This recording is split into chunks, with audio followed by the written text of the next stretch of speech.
internet. Kalau yang kedua itu menjelaskan fungsi internet dan intranet dalam kehidupan sehari-hari maupun organisasi. Yang ketiga itu membedakan internet jaringan global dan internet jaringan lokal. Yang keempat itu mengetahui manfaat internet di masyarakat dan intranet di perusahaan atau sekolahan. Ya, internet dan intranet.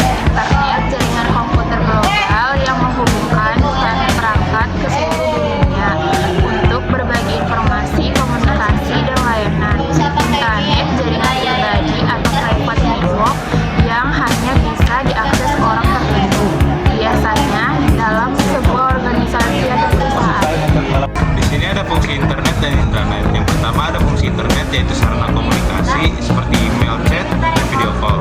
Terus ada akses informasi dan pengetahuan, kemudian ada media hiburan dan perdagangan online. Lalu ada fungsi intranet seperti membantu komunikasi antara perusahaan, membagi data dokumen atau informasi antar karyawan, sistem manajemen seperti absensi, dialog laporan. Terus ada fungsi memberikan keamanan dan terbatas ya untuk anggota tertentu. Setelah ada perbedaan internet dan intranet. Kalau internet itu jaringan global yang menghubungkan komputer di seluruh dunia, bisa diakses oleh siapa saja asal punya koneksi.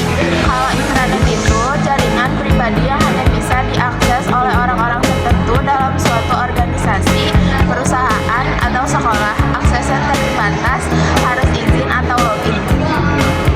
Di sini ada contoh internet dan intranet. Yang pertama ada contoh internet seperti browser Google, buka YouTube, dan media sosial. Lalu ada contoh intranet, yaitu jaringan komputer di sekolah untuk sumber akses learning, atau ada di kantor untuk berbagi dokumen internal. Dan di sini ada manfaat internet dan intranet. Yang pertama itu ada internet, akses informasi lebih luas, komunikasi cepat, pendidikan dan hiburan, bisnis dan kerja online. Terus yang kedua itu ada intranet, komunikasi internal, data lebih aman, efisien kerja, hemat biaya, mendukung manajemen. Dampak positif dari internet yang pertama itu ada akses informasi sangat luas dan cepat. Yang kedua mempermudah komunikasi seperti email, chat, dan video call. Yang ketiga mendukung pendidikan, bisnis, dan hiburan. Yang keempat memudahkan transaksi online dan kerja jarak jauh. Dampak negatif dari internet yang pertama tentang kejahatan cyber seperti hacker, penipuan, dan pencurian data. Yang kedua itu banyak konten negatif atau hoax. Yang ketiga bisa menyebabkan kecanduan dan menurunkan produktivitas. Yang keempat kurangnya privasi pengguna.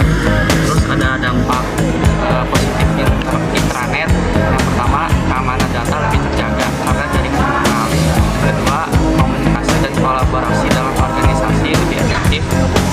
Ketiga akses cepat ke dokumen dan sumber daya internal. Keempat membatasi penggunaan hanya untuk kebutuhan kerja.